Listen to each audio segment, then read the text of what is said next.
कर्पूरगौरं करुणावतारं संसारसारं भुजगेन्द्रहारं सदा वसन्तं हृदयारविन्दे भवं भवानीं सहितं नमामि।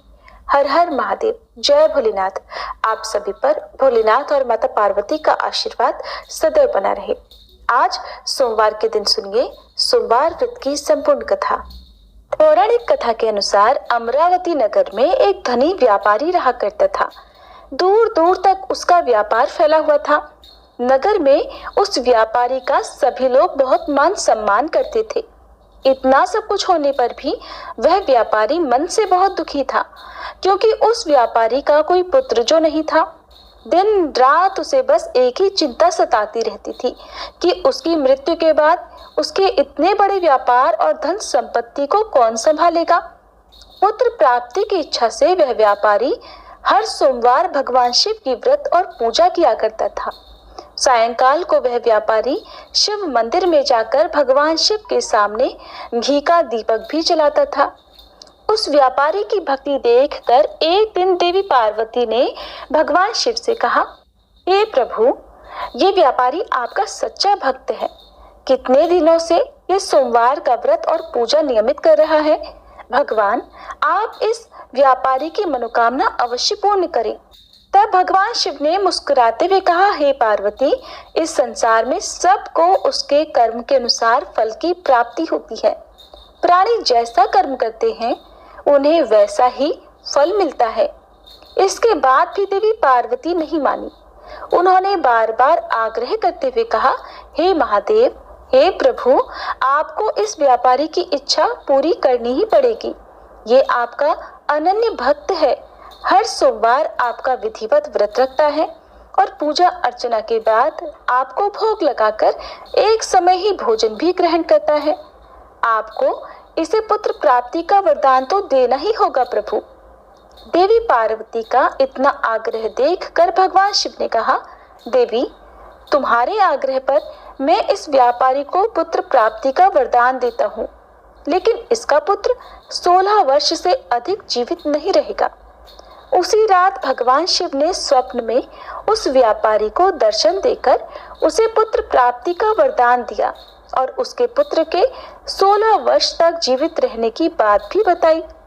भगवान के वरदान से उस व्यापारी को खुशी तो हुई, लेकिन पुत्र की अल्पायु की चिंता ने उस खुशी को नष्ट कर दिया। व्यापारी अब भी पहले की तरह सोमवार का विधिवत व्रत करता रहा। कुछ महीने पश्चात उसके घर एक बहुत ही सुंदर पुत्र उत्पन्न हुआ। पुत्र जन्म से व्यापारी के घर में खुशियां भर गई। बहुत धूमधाम से पुत्र जन्म का समारोह मनाया गया।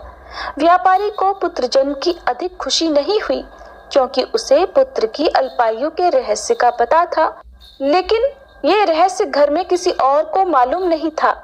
विद्वान ब्राह्मणों ने उस पुत्र का नाम अमर रखा। जब अमर 12 वर्ष का हुआ तो शिक्षा के लिए उसे वाराणसी भेजने का निश्चय किया गया। व्यापारी ने अमर के मामा दीपचंद को बुलाया और कहा कि अमर को शिक्षा प्राप्त करने के लिए वाराणसी छोड़कर आओ। अमर अब अपने मामा के साथ शिक्षा प्राप्त करने के लिए चल दिया। रास्ते में जहाँ भी अमर और दीपचंद रात्रि विश्राम के लिए ठहरते, वहीं यज्ञ करते और ब्राह्मणों को भोजन भी कराते थे। लंबी यात्रा के बाद अमर और दीपचंद एक नगर में पहुंचे। उस नगर के राजा की कन्या के विवाह की खुशी में पूरे नगर को सजाया गया था। निश्चित समय पर बारात आ गई, लेकिन वर का पिता अपने बेटे के एक आंख से काना होने के कारण बहुत चिंतित था। उसे इस बात का भय सता रहा था कि राजा को इस बात का पता चलने पर कहीं वह विवाह से इनकार न कर दे, इससे उसकी बदनामी होगी। वर के पिता ने अमर को देखा तो उसके मस्तिष्क में एक विचार आया। उसने सोचा, क्यों न इस लड़के को दुल्हा बनाकर राजकुमारी से विवाह करा दूं। विवाह के बाद इसको धन देकर विदा कर दूंगा और राजकुमारी को अपने नगर में ले जाऊंगा। वर के पिता ने इस संबंध में अमर और दीपचंद से बात की। दीपचंद ने धन मिलने के लालच में वर के पिता की बात स्वीकार कर ली और अमर को दूल्हे के वस्त्र पहनाकर राजकुमारी चंद्रिका से विवाह करा दिया गया। राजा ने बहुत सा धन देकर राजकुमारी को विदा किया। अमर जब लौट रहा था तो सच नहीं छिपा सका और उसने राजकुमारी के दुपट्टे पर लिख दिया, राजकुमारी चंद्रिका, तुम्हारा विवाह तो मेरे साथ हुआ था। मैं तो वाराणसी में शिक्षा प्राप्त करने जा रहा हूँ। अब तुम्हें जिस नवयुवक की पत्नी बनना पड़ेगा वह कान्हा है। जब राजकुमारी ने अपने दुपट्टे पर लिखा हुआ पढ़ा तो उसने काने लड़के के साथ जाने से इनकार कर दिया। राजा ने सब बातें जानकर राजकुमारी को महल में रख लिया। उधर अमर अपने मामा दीपचंद के साथ वाराणसी पहुंच गया। अमर ने गुरुकुल में पढ़ना प्रारंभ कर दिया। जब अमर की आयु 16 वर्ष की हुई तो उसने एक यज्ञ किया। यज्ञ की समाप्ति पर ब्राह्मणों को भोजन कराया और खूब अन्न वस्त्र दान किए। रात को अमर अपने शयन कक्ष में सो गया। शिवजी के वरदान के अनुसार शयनावस्था में ही अमर के प्राण पखेरु उड़ गए। सूर्योदय पर मामा अमर को मृत देखकर रोने पीटने लगा। आसपास के लोग भी एकत्र होकर दुख प्रकट करने लगे। मामा के रोने विलाप करने के स्वर समीप से गुजरते हुए भगवान शिव और माता पार्वती ने भी सुने। तब माता पार्वती ने भगवान से कहा, प्राणनाथ, मुझसे इसके रोने का स्वर सहन नहीं हो रहा। आप इस व्यक्ति के कष्ट को अवश्य दूर कीजिए। भगवान शिव ने देवी पार्वती के साथ अदृश्य रूप में जाकर अमर को देखा तो पार्वती जी से बोले, देवी, ये तो उसी व्यापारी का पुत्र है जिसे मैंने 16 वर्ष की आयु का वरदान दिया था। आज इसकी आयु तो पूरी हो गई। देवी पार्वती ने फिर भगवान शिव से निवेदन किया, हे प्राणनाथ, आप इस लड़के को जीवित कर दीजिए, नहीं तो इस लड़के के माता पिता पुत्र की मृत्यु के कारण रो रो कर अपने प्राणों का त्याग कर देंगे। इस लड़के का पिता तो आपका परम भक्त है, वर्षों से सोमवार का व्रत करते हुए आपको भोग लगा रहा है। माता पार्वती के बार बार आग्रह करने पर भगवान शिव ने उस लड़के को जीवित होने का वरदान दे दिया और कुछ ही क्षणों में वह जीवित होकर उठ बैठा। फिर शिक्षा समाप्त करके अमर मामा के साथ अपने नगर की ओर चल दिया। दोनों चलते हुए उसी नगर में पहुंचे जहां अमर का विवाह हुआ था। उस नगर में भी अमर ने यज्ञ का आयोजन किया। समीप से गुजरते हुए नगर के राजा ने यज्ञ का आयोजन देखा। तब राजा ने अमर को तुरंत पहचान लिया। यज्ञ समाप्त होने पर राजा अमर और उसके मामा को महल में ले गया और कुछ दिन उन्हें महल में रखकर बहुत सारा धन वस्त्र देकर राजकुमारी के साथ विदा कर दिया। रास्ते में सुरक्षा के लिए राजा ने बहुत से सैनिकों को भी साथ भेजा। दीपचंद ने नगर में पहुंचते ही एक दूत को घर भेजकर अपने आने की सूचना भेजी। अपने बेटे अमर के जीवित वापस लौटने की सूचना से व्यापारी बहुत प्रसन्न हुआ। व्यापारी ने अपनी पत्नी के साथ स्वयं को एक कमरे में बंद कर रखा था। भूखे प्यासे रहकर व्यापारी और उसकी पत्नी बेटे की प्रतीक्षा कर रहे थे। उन्होंने प्रतिज्ञा कर रखी थी कि यदि उन्हें अपने बेटे की मृत्यु का समाचार मिला तो वे दोनों भी अपने प्राण त्याग देंगे। व्यापारी अपनी पत्नी और मित्रों के साथ नगर के द्वार पर पहुंच गया। अपने बेटे के विवाह का समाचार सुनकर पुत्र वधू राजकुमारी चंद्रिका को देखकर उसकी खुशी का ठिकाना नहीं रहा। उसी रात भगवान शिव ने व्यापारी के स्वप्न में आकर कहा, हे श्रेष्ठी, मैंने तेरे सोमवार के व्रत करने और व्रत कथा सुनने से प्रसन्न होकर तेरे पुत्र को लंबी आयु प्रदान की है। ये सुनकर व्यापारी बहुत प्रसन्न हुआ। सोमवार का व्रत करने से व्यापारी के घर में खुशियां लौट आई। शास्त्रों में लिखा है कि जो स्त्री पुरुष सोमवार का विधिवत व्रत करते और व्रत कथा सुनते हैं, उनकी सभी इच्छाएं महादेव की कृपा से पूरी हो जाती हैं। सोमवार व्रत कथा समाप्त। प्रिय श्रोताओं, अब आपको सुनाते हैं नवग्रहों की कथा। ज्योतिष शास्त्र में नवग्रहों को बहुत ही महत्वपूर्ण माना जाता है, क्योंकि इन्हीं ग्रहों की चाल के कारण सभी राशियों के जीवन पर सकारात्मक या नकारात्मक प्रभाव पड़ते हैं। लेकिन कथा सुनाने से पहले आपको नवग्रहों के माता पिता के बारे में भी बताते हैं कि इन सभी नवग्रहों के माता पिता कौन हैं। ज्योतिष विज्ञान में ग्रह और उनकी दशा का विशेष महत्व है। ये सभी नवग्रह किसी न किसी क्षेत्र जैसे शिक्षा, ज्ञान, धन, लाभ, हानि इनका प्रतिनिधित्व करते हैं। सबसे पहले ग्रह की बात करते हैं सूर्य। सूर्य देव के पिता का नाम कश्यप है और इनकी माता अदिति है। पंच देवताओं में सूर्य देव का विशेष महत्व है। इनकी 2 पत्नियां हैं जिनका नाम संध्या और छाया है। शनिदेव भगवान सूर्य के पुत्र हैं और यमराज और देवी यमुना भी इनकी संतान है। दूसरे ग्रह है चंद्र ग्रह। चंद्रदेव महर्षि अत्रि के पुत्र हैं और उनकी माता का नाम अनुसुईया है। शास्त्रों के अनुसार चंद्रदेव की 27 पत्नियां हैं जो 27 नक्षत्रों का प्रतिनिधित्व करती हैं। चंद्रदेव बुध ग्रह के पिता हैं। तीसरे ग्रह है मंगल ग्रह। शास्त्रों में बताया गया है कि मंगल देव के पिता भगवान शिव हैं और भूदेवी इनकी माता है। मंगल पूरी तरह से ब्रह्मचारी है। मांगलिक दोष का संबंध भी इन्हीं ग्रह से होता है। चौथे ग्रह है बुध ग्रह। बुध देव के पिता चंद्र और देवी तारा इनकी माता का नाम है। बुध देव को समस्त वेद और शास्त्रों का ज्ञान देव गुरु बृहस्पति से प्राप्त हुआ था और इनकी पत्नी का नाम इला है। चंद्र वंश का प्रारंभ भी इन्हीं से हुआ था। चौथे ग्रह है बृहस्पति। देव गुरु बृहस्पति के पिता महर्षि अंगिरस हैं। स्वरूपा इनकी माता का नाम है और इनकी पत्नी का नाम तारा है। महाभारत काल में मुख्य भूमिका निभाने वाले गुरु द्रोणाचार्य इनके पौत्र माने जाते हैं। शास्त्रों में इन्हें देवताओं का गुरु भी बताया गया है। पांचवें ग्रह है शुक्र ग्रह। शुक्र देव के पिता भृगु ऋषि हैं और काव्य माता इनकी माता का नाम है। इन्हें कठिन तप के कारण भगवान शिव से मृत संजीवनी विद्या प्राप्त हुई थी। इनकी पत्नी का नाम जयंती है जिन्हें देवराज इंद्र की पुत्री के रूप में जाना जाता है। छठे ग्रह है शनि ग्रह। शनिदेव भगवान सूर्य के पुत्र हैं और इनकी माता का नाम छाया है। लेकिन शनि का स्वभाव अपने पिता के गुणों से बिल्कुल विपरीत है।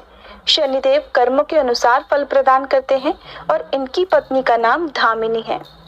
सातवें ग्रह है सातवें आठवें ग्रह के रूप में राहु और केतु को जाना जाता है, जो कि समुद्र मंथन के समय तक अमृत पान करने से पहले तक स्वर भानु था, जिसके पिता का नाम विप्रचित्त है और माता का नाम सिंहिका है। राहु की 2 पत्नियां हैं जिनका नाम नागवल्ली और नागकणी है। इनका वाहन काले अश्वों वाला रथ है। वहीं स्वर भानु दैत्य के धड़ से केतु उत्पन्न हुए थे जिनका वाहन चील है। ये तो था सभी नवग्रहों का परिचय। अब सुनिए नवग्रहों की कहानी। एक बार की बात है, किसी गांव में एक भाई बहन रहते थे। बहन का विवाह हो चुका था, तो एक दिन भाई अपनी बहन से मिलने के लिए उसकी ससुराल जा रहा था। रास्ते में भाई को एक सांप मिला और कहने लगा, मैं तुझे डसूंगा। भाई बोला, हे नाग देवता, मैंने ऐसा कौन सा अपराध किया है जो आप मुझे डसोगे? मैं तो अपने माँ बाप का एक ही पुत्र हूँ, बहन का एक ही भाई हूँ। मेरी पत्नी और मेरे बच्चे घर पर मेरा इंतजार कर रहे हैं। आप मुझे क्यों डसना चाहते हो? तब वह सांप बोला, तुम्हारे 9 ग्रहों की दशा लगी है, इसलिए मैं तुम्हें डस लूंगा। जब सांप किसी भी तरह राजी नहीं हुआ तो वह बोला कि ठीक है, मैं अपनी बहन के घर उससे मिलने जा रहा हूँ। जब मैं वापस आऊंगा तब तुम मुझे डस लेना। सांप बोला, क्या पता तुम वापस आते समय इस रास्ते से आओ या ना आओ, मैं तो तुम्हें अभी डसूंगा। तब वह लड़का बोला कि ठीक है, तुम ऐसा करो, मेरे इस थैले में बैठ जाओ। जब मैं अपनी बहन से मिलकर वापस आऊंगा तब तुम मुझे डस लेना। सांप ने उसकी बात मान ली और थैले में बैठ गया। लड़के ने ऊपर से बेलपत्र ढक दिए ताकि वह किसी को दिखाई ना दे और फिर अपनी बहन के घर पहुंच गया। बहन उस समय 9 ग्रहों की कहानी कह रही थी। उसने भाई को आया हुआ देखकर भाई से कहा कि भाई तुम बैठो, मैं पहले 9 ग्रहों की कहानी कह लूं। तुम बैठो और मेरी कहानी भी सुनो। बहन ने कहानी कही, भाई ने कहानी सुनी। जीवों की, जानवर की, हाथी की, घोड़े की, कुत्ते की, बिल्ली की, भाई की, बहन की, घर के धनी की, बेटी जवाई की, देवरानी जेठानी की, सास ससुर की, संग की, सहेली की, सबके ग्रह शांत हो जाएं। घर चले 8 पग, आदमी चले 4 पग, सांप बिच्छू भंवरे सब आग में जले। ऐसे भाई को कहानी सुनाकर बहन खड़ी हो गई और भाई के पास रखे थैले को देखकर भाई से बोली, भाई थैले में क्या लाए हो? इससे पहले कि भाई कुछ कहता, उसने वह थैला उठाया और घर के अंदर ले गई। थैला खोलकर देखा तो बेलपत्र, केले और संतरे बन गए और सांप एक चमचमाता हुआ हार बन गया। जब हार पहनकर वह बहन बाहर आई तो बहन के गले में चमचमाता हार देखकर भाई बोला, बहन इतना कीमती हार तुम कहाँ से लाई हो? बहन बोली, भाई तुम ही तो लाए हो मेरे लिए। थैले में केले और संतरे के साथ हार भी तो था। भाई ने सुना तो हैरान रह गया और बोला, बहन, उसमें हार नहीं बल्कि मेरी मृत्यु का सामान था। ऐसा कहकर उसने सारी बात अपनी बहन को बताई और फिर कहने लगा कि बहन, ये तेरे ही 9 ग्रहों की कहानी का प्रभाव है। जो वह सांप हार बन गया, अब ये हार तू ही रख ले। कुछ दिनों के बाद बहन के घर रहने के बाद जब भाई वापस चलने लगा तो बहन बोली, भाई, तुम्हारे 9 ग्रहों की दशा लगी है। तुम घर जाकर भाभी से कहना कि वो 9 ग्रहों की कहानी कहे। ऐसा कहकर उसने अपने भाई को विदा किया। भाई जब अपने घर पहुंचा और जाकर अपनी पत्नी से बोला कि सुनो, हमारे 9 ग्रहों की दशा लगी है। हम नवग्रह की कहानी रोज कहा करेंगे। मैं कहूँगा और तुम सुनना, तुम कहोगी तो मैं सुनूंगा। फिर बोला, जाओ 1 लोटा जल का भरकर लाओ, साथ में चावल और चीनी के दाने भी लेकर आओ। उसकी पत्नी सारी सामग्री ले आई। कहानी कही, जीव की, जानवर की, हाथी की, घोड़े की, कुत्ते की, बिल्ली की, देवरानी जिठानी की, सास ससुर की, घर के धनी की, बेटी जवाई की, भाई बहन की, सबके 9 ग्रह शांत हो जाइयो। घर चले 8 पग, आदमी चले 4 पग, सांप बिच्छू भंवरे सब आग में जल जाइयो। सभी 9 ग्रहों को नमस्कार है। जैसे 9 ग्रहों की दशा भाई की उतरी, वैसे ही इस कहानी को कहते सुनते और हुंकारा भरते सबकी उतरे। सब पर 9 ग्रहों की कृपा बनी रहे। ये थी 9 ग्रहों की कहानी। आपको अच्छी लगी हो तो वीडियो को लाइक करके कमेंट बॉक्स में जरूर बताइएगा। दोस्तों, आपको ये कथा कैसी लगी कृपया कमेंट करके ज़रूर बताएं। वीडियो पसंद आया हो तो लाइक करें और अपने दोस्तों के साथ शेयर करें।